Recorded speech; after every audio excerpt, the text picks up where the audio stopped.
and the amount of time it takes light to travel along one of these arms, because the arms are getting stretched or squeezed due to these gravitational waves. Okay, so LIGO detected gravitational waves. This was an extremely exciting moment for all of us who work in this field.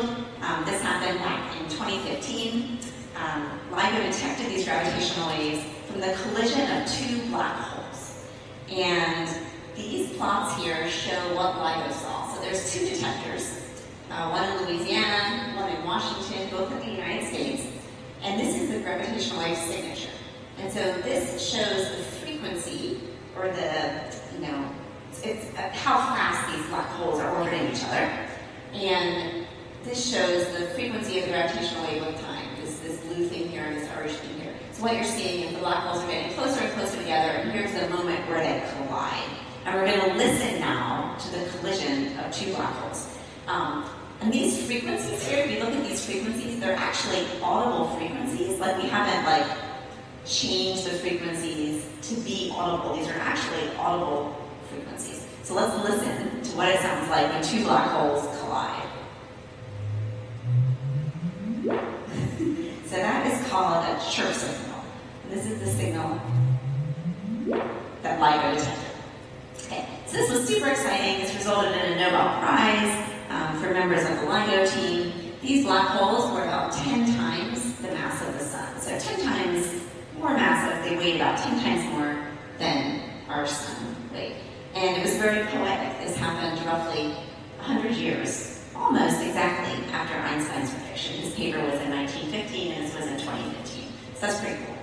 And LIGO has done an amazing job. It's detected about 100 of these collisions of black holes and other types of stars called neutron stars. And these are pictures of all of these chirp signals, and we can listen to all of them, and they all have slightly different frequencies. Some would be fast, some would be slow.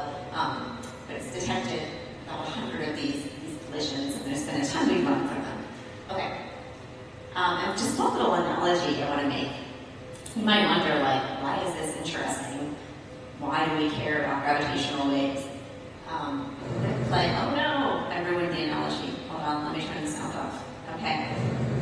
Oh, I cannot seem to turn the sound off. I think I can't turn the sound off because it's controlled from up there. When I do my laptop, the sound doesn't come off. Okay, oh, there it is. Okay, cool.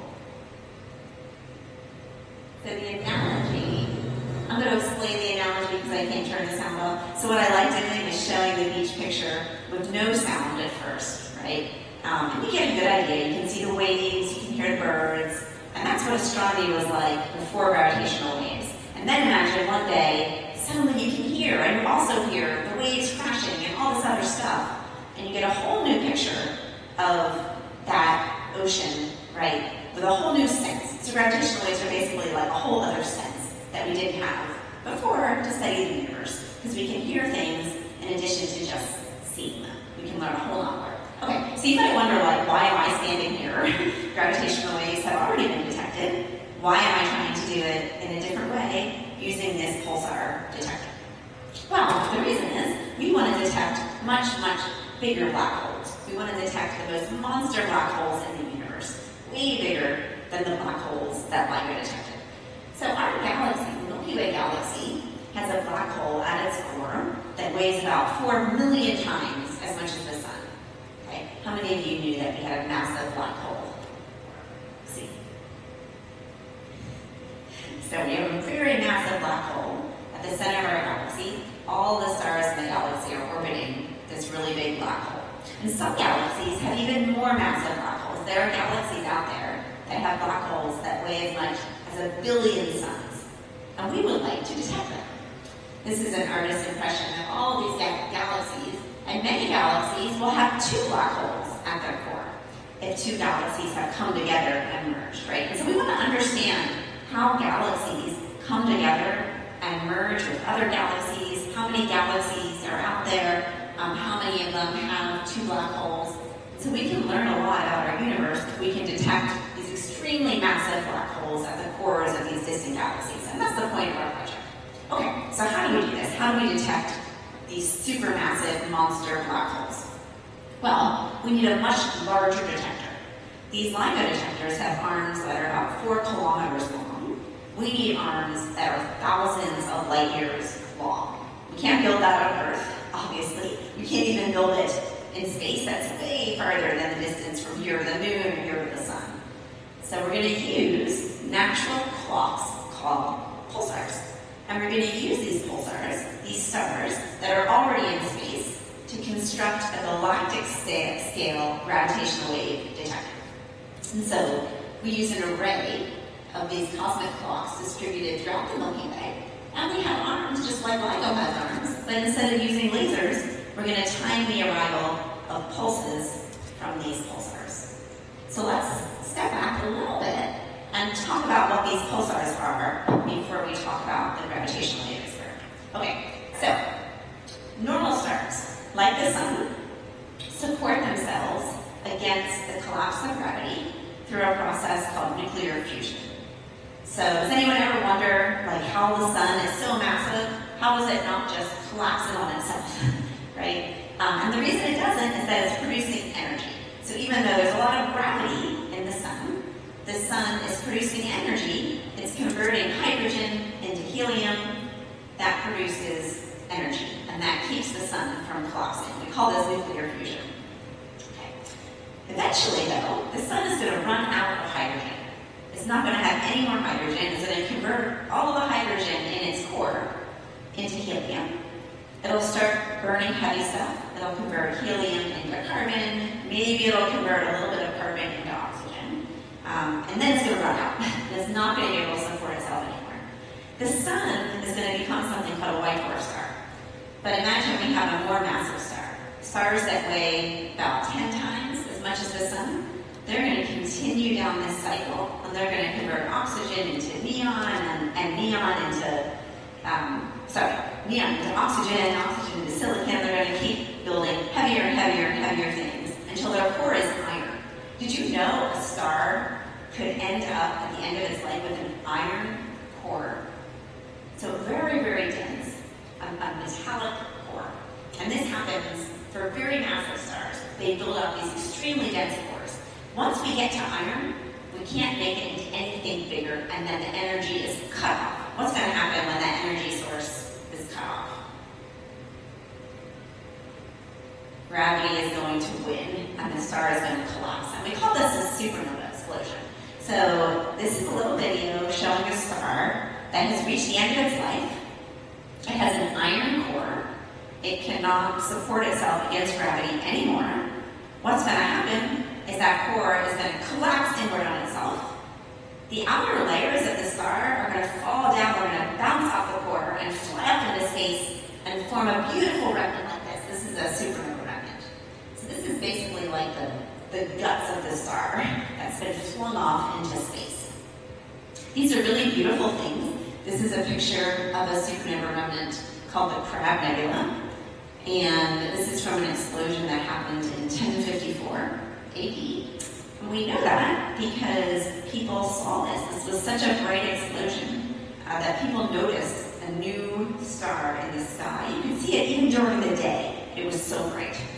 And it was recorded by some ancient civilizations. This is a cave drawing in New Mexico by Native Americans. And some Chinese astronomers also recorded this. So what happened to this star? What happened to this core that collapsed in on itself? Well, it becomes a very special type of star called a neutron star. The protons and the electrons in the core combine to form neutrons.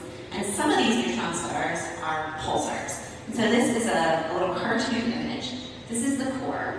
The pulsars have very large magnetic fields, just like the Earth has a north and south magnetic pole, so do the pulsars. And particles are accelerated along these north and south magnetic poles, and they produce radio emission. And this is what we're going to use as our gravitational wave detector. We're going to use one of these very special, exotic pulsar stars. So these pulsars are kind of crazy. And I should have updated this. This is from a talk I gave in India. I should have updated it for Chiang Mai. This is the one thing that I missed out. Anyway, so this is a city. This is Bangalore, India. This could very easily be Chiang Mai. And this radius here is the radius of one of these neutron stars. They're about 15 miles across. Probably use kilometers here, right? Like 25 kilometers, something like that. 25 kilometers across. It's sort of the size of like a large city. And they weigh more than the sun. They can weigh twice as much as the sun, smooshed into the size of the city. So they're very, very, very dense. My favorite analogy is that if we took every single person on Earth, all of us, every single person on the entire planet, and you stuffed all of those people into a thimble, like a thimble you'd wear on your finger. That is the density of a neutron star. I mean, denser than you can even imagine, really. These neutron stars are really interesting. They also rotate very, very, very rapidly, and that's because of conservation of angular momentum. What happens if you are spinning, say if you wear figure skates or you sit in a chair and you spin with your arms out, what happens when you pull your arms in? You spin faster, right? And the same thing happens to these stars. The sun spins like once a month, and then when a star gets smaller, it spins up much faster. And so these pulsars have collapsed inwards, and so they spin very, very fast. Some of them spin like 1,000 times a second, almost 1,000 times a second. This is a very silly video of me at the Arecibo Observatory in Puerto Rico. They have this like artificial pulsar, and when I pull my leg in, I spin up way faster. This is what happens with the pulsars. They also have very large magnetic fields, and together, the fast spin and the high magnetic fields produce radio emission. They're kind of like little lighthouses in space. So as they rotate, we will see one pulse for every rotation of the pulsar. So this is a pulsar rotating, and every time the beam crosses our line of sight, we will detect a blip with our radio telescope. And what do you notice about these blips? They're very periodic. And this very periodic character allows us to search for perturbations in the arrival times of the blips due to gravitational waves.